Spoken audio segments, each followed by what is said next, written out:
আপনাদেরকে দেখাবো ডিম দিয়ে আলু রান্না। এই যে ডিমগুলোকে আগে ভালো করে ফেটিয়ে ভেজে নিচ্ছি।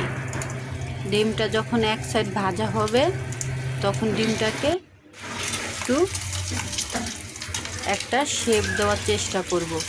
যে কোনো শেপ আপনার যেইটা ভালো লাগে আপনি ওরকম শেপই দিতে পারেন। এই যে আমি একটু রোলের মতো মুড়িয়ে নিলাম, দিয়ে মাঝখান দিয়ে কেটে নিব।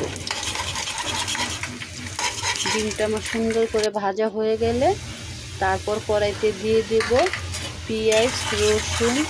ওইখানে আমার দারচিনি ছিল, এই ভিডিওটা আবার আমার ডিলিট হয়ে গেছে, সেজন্য আপনাদেরকে দেখাইতে পারি না। ওইখানে অনেক মশলাই ছিল।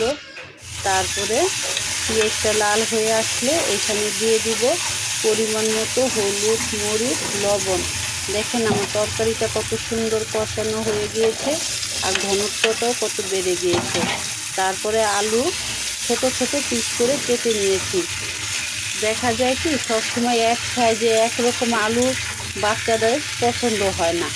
আমার রাজকন্যা আবার এক এক দিন এক এক রকমের খাবার খেতে পছন্দ করে।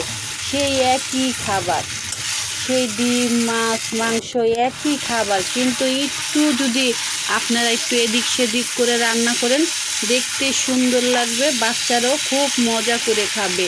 এই যে আজকের তরকারিটা কিন্তু ডিম আলু, তারপরও আলুটাকে ছোট ছোট করে মাংসের মতো সাইজ করে ছোট ছোট করে কেটে নিয়েছি। এই যে আলুটা কষানো হয়ে গিয়েছে, ঝোল দিয়ে দিলাম।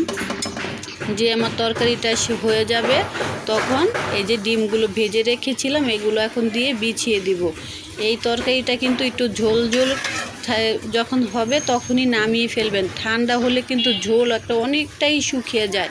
এই যে ডিমটা ভেজে নিয়েছি, এই ডিম কিন্তু অনেক ঝোল টেনে নিয়ে যায়। দেখেন আমার তরকারিটা কত সুন্দর কালার হয়েছে। ভালো লাগলে বাসায় ট্রাই করবেন। কীরকম হয়েছে একদিন রান্না করে খেয়ে আমাকে কমেন্টে জানাবেন।